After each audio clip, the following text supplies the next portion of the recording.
How's it going, guys? Justin here with another episode of Fish and Dive Hawaii, where we give you the best fishing and spearfishing tips here in the Aloha State. Today we went halalu fishing in the morning, and then after that we went Opelu fishing with a buddy of mine on his shark boat. So this is one of my second or third casts of the morning, and I hooked up right here, but I wasn't able to bring it in. I'm guessing I didn't keep the line tight enough. And at this spot, this is at Haleiwa Boat Harbor.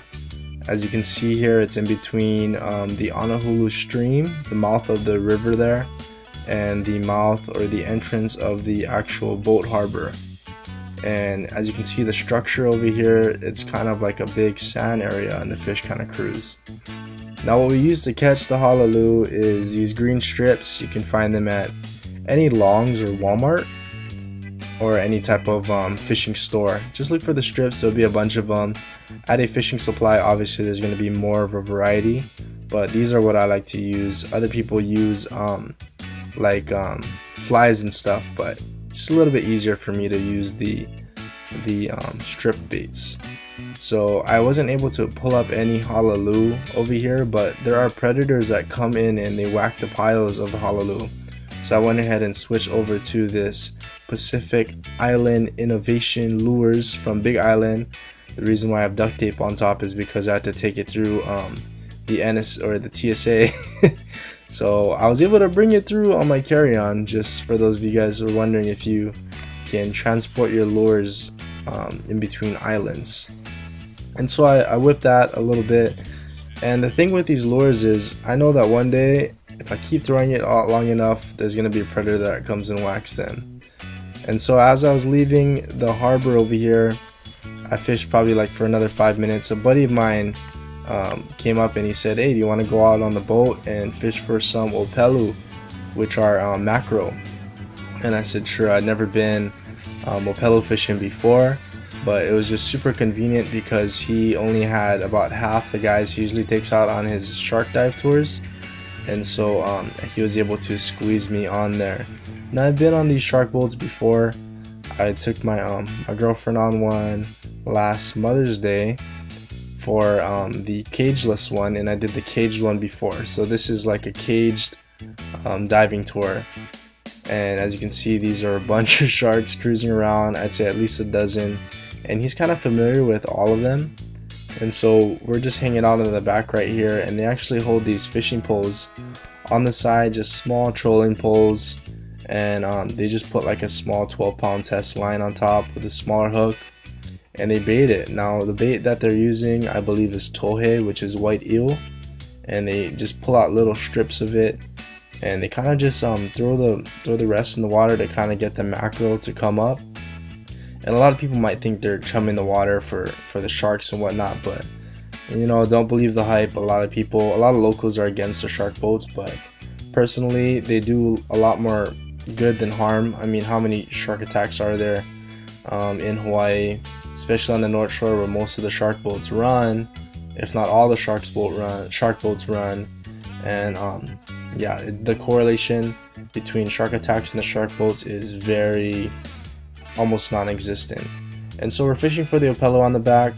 He hooks one up right here. As you can see, these guys are big. They're like bullets, really strong. For those of you who've been Owama fishing before, and I'm gonna do a video on Owama fishing in the summertime, from what I got, Opelu fishing, mackerel fishing, this style of fishing that we're doing is like Owama fishing on steroids.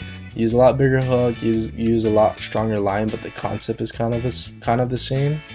And it's a little cooler because you got all these sharks kind of moving around, and you kind of have to dodge them, as you can see there. So if you keep popping the bait in and out of the water, it will come off. And so I had to replace it a number of times. I got frustrated, so I just let my buddy kind of show me the ropes. Now at this point, we've only caught 2, and I didn't catch any. But he had the technique down. As you can see, the lips are really strong.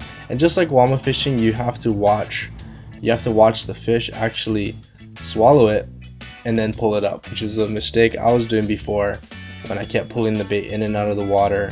And so I kind of adapted, let the bait drift, and was able to pull one up. and I was super stoked. This is my first Opelu in my life, and I almost lost it right here. So luckily he was able to grab it. And I'm kind of sitting down because I do not want to fall in the water with all these sharks, even though I'm not entirely scared of sharks. As you can see there, I just lost one because I sat down as I was pulling it up. So he kind of kept scolding me like, hey, just stand straight up and pull the pole up, because these fish the lips are really sensitive and they'll rip off pretty fast. So I had to kind of make that adjustment as I was going, just kind of keep the line tight. And so I was able to pull up quite a few. I think altogether we caught about 7.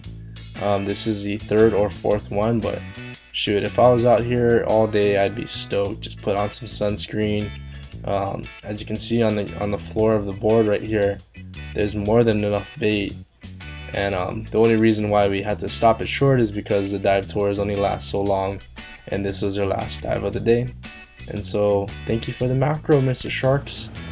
And that's about it. This is my first Opelu mission. I was super stoked. Was able to catch me some dinner. I ended up frying it up later, which I wish I would have recorded, but wasn't able to. And that's it. Thank you guys for watching. This is our 2nd video on the channel. I know this is kind of awkward for those of you who watch other fishing vlogs that are going to kind of inspire what I'm going to do here. I do not have the adapter for my GoPro yet, so next time I go fishing, I promise, as soon as I get the gear in from Amazon or wherever I'm going to buy it from, they will be like on-site vlogs if you guys are more into that. But who knows, if you like this narrative type deal, then maybe I'll stick to that. It's just a little more difficult editing for me. But again, this is Fish and Dive Hawaii, our 2nd episode on this channel, and thank you guys for watching. Aloha.